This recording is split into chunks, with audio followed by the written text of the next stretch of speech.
you awake? I thought I heard you get up. Yeah, I'm awake. Sorry, I just can't sleep. Are you thinking about him? Yeah, a bit. Usually get back to sleep, my love. I'm fine. No, it's okay. What else is on your mind? I don't know. It seems weird, but I had one of the most vivid dreams of my life. I saw a fox on a snowy mountain, just looking confused and worried. Those eyes. I can't get those eyes out of my head. She was running in the windy snow, looking for something. Do you think it has to do with you and what's been going on? I don't know. It was just a dream, Rachel. They're not meant to make sense. A lot's happened the past couple days, that's all. Well, if you're not going to sleep anyway, you should tell me. I want to hear. All right.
So, not far from her home, she followed that path to something unexpected.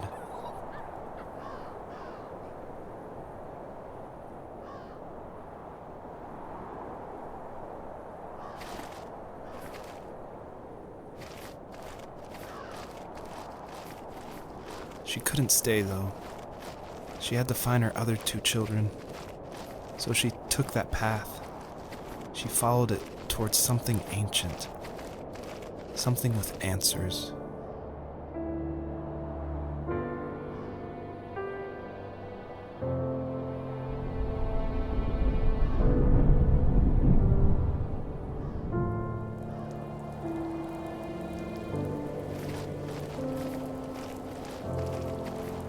The fox looked high and low, searching for any sign of her cubs.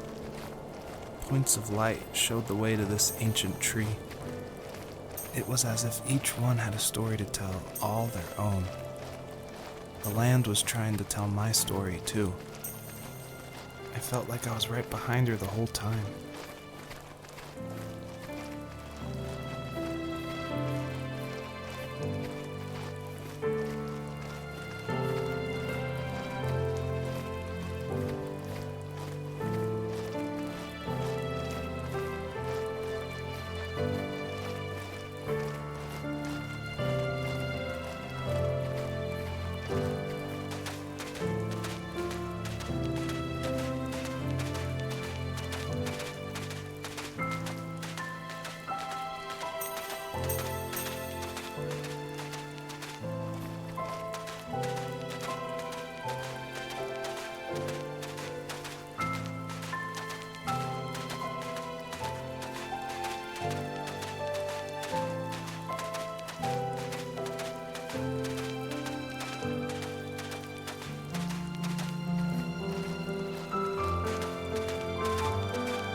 Wasn't he like a lumberjack?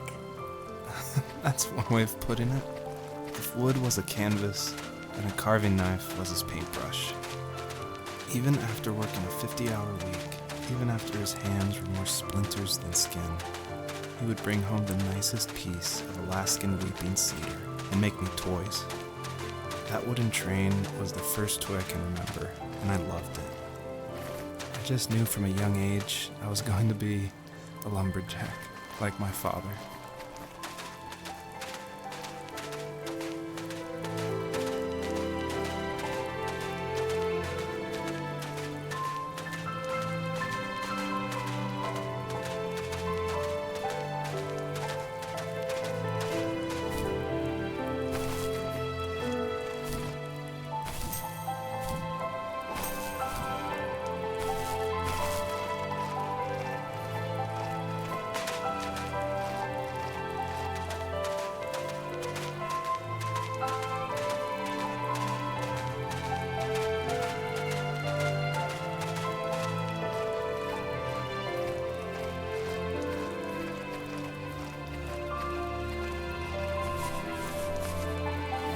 As a kid, did you ever do show and tell in your class? Yeah, I think I only did it once, when I was in the 4th grade. You know how my life was around then. I wanted to show my class what helped pass the time and distract me, so I brought a dozen paper cranes I had made. I think I told everyone how badly I wanted to be a bird and fly, embarrassingly enough. Don't be embarrassed. Every kid wants to fly. For me, it was another toy from my dad, a wooden boat. I remember guarding it so carefully in my hands as I walked into class. When I sat down, a group of boys immediately made fun of it. They asked which trash can I found it in, or why an ugly log was my favorite toy. When I got up, I didn't even want to tell them my dad had carved it. I said it was a joke gift my friends had given me. Kids can be so cruel. Some of them are. I shouldn't have let them get to me, but it did. It's amazing we bounced back at all.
Usually those kids would leave me alone, but somehow they could tell I was different. They made fun of how far away I lived. They called my dad a sourdough. I was a blabbermouth as a kid, telling my dad stories I made up for hours. But after that show and tell, I didn't tell him much anymore. He didn't know exactly what was wrong, but his best guess was that the toys he carved weren't cool enough. He carved me a tank and tried to tell me what it was like to be in a real tank as a serviceman. I didn't know your dad was in the military. Yeah, in the army. The sad thing is that I'd pretty much forgotten until just now. There's so much I still don't know about him. I'm sorry. He knows how much you love him. You're going to see him again soon and have some closure, I'm sure.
The older I got, the more I withdrew.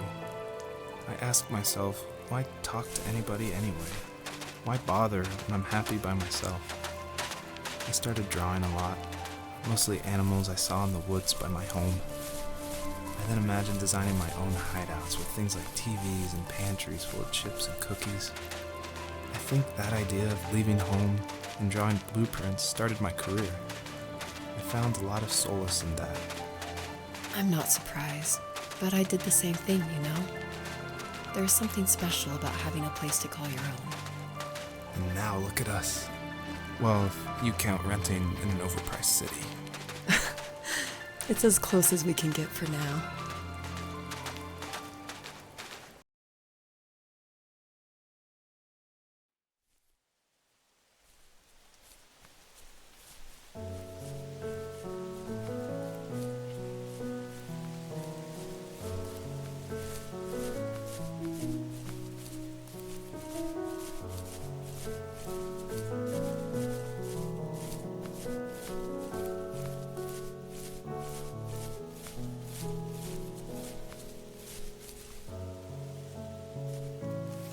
My teenage years were full of sketching, angst, and trouble.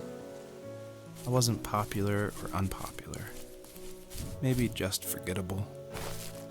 I guess that gave me a sense of freedom, so I hung out with crazy kids, doing crazy things, even though I mostly just watched the chaos ensue. We did it all. Put fireworks in mailboxes, hide roadkill in people's garages, break windows of the barber shop in Anchorage. My dad was furious, but he was so busy working he couldn't do much to stop me from going out. I think being an adult means there's no one to stop you making hard decisions. He had to make a living, and he couldn't be in two places at once. Yeah, I realize that now. But at the time, I was sure he was more interested in growing his business than what was going on with me.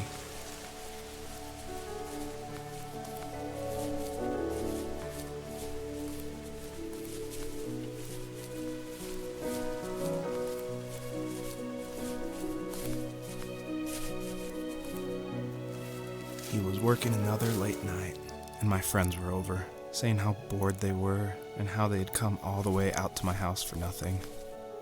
One of them mentioned how that old, ugly beyond belief truck was still in the garage, and how we should take it for a spin. I was only 15, so I kind of fought it for a while. The next thing I knew, we were careening around the mountain path, rocks spitting onto the sides of the cliff, while my dad's cringe-worthy bluegrass blared out the speakers. I drove while my friends were in the back of that yellow and purple truck, throwing beer bottles and trash at anything remotely interesting. Felt like I was soaring in the air with borrowed wings. But all good things have endings. A cop outside of Eagle River pulled us over after he saw us in a bottle rocket into someone's yard. What followed was a long night of talking to disappointed adults and feeling smaller than ever.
After he drove me home from the police station, I blew up at him, saying how I never wanted to be like him, how I was going to be someone and leave that hick icebox for good. He just looked forward at the road with tired eyes. I took out that bluegrass tape from the cassette deck and chucked it out the window. In my sage teenage wisdom, I thought I had proved the ultimate point, but my dad had a different idea. He slammed the brakes, slowly bowed his head while gripping the steering wheel, and finally looked at me.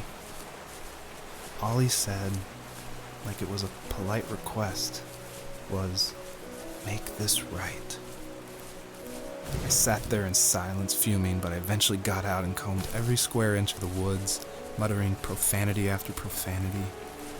I found it 30 minutes later, near a small waterfall off the road. I went back to the truck, put the wet tape back in, and sure enough, it worked. We didn't speak another word to each other the rest of the night. Wow, I knew you were a crazy teenager, but... It's hard to believe, isn't it? It surprises me too. It's like I didn't really know who that kid was back then. I bet my dad thought the same thing over and over. It's almost like he was saying, "Make this right," to himself, more than to me.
My friends would laugh about that night and talk about how crazy it was, and I laughed along, pretending it didn't bother me. But it did. I imagined my friends growing old in the bush, unable to find that thrill in those godforsaken ice fields. It's like those mountains were a literal wall, keeping me from leaving, where all I would have to look forward to are lumber yards and evening beers. I had to climb over. That was my only goal for a long time.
If there was some way I could take my love of drawing and turn it into a way of escape, nothing would make me happier.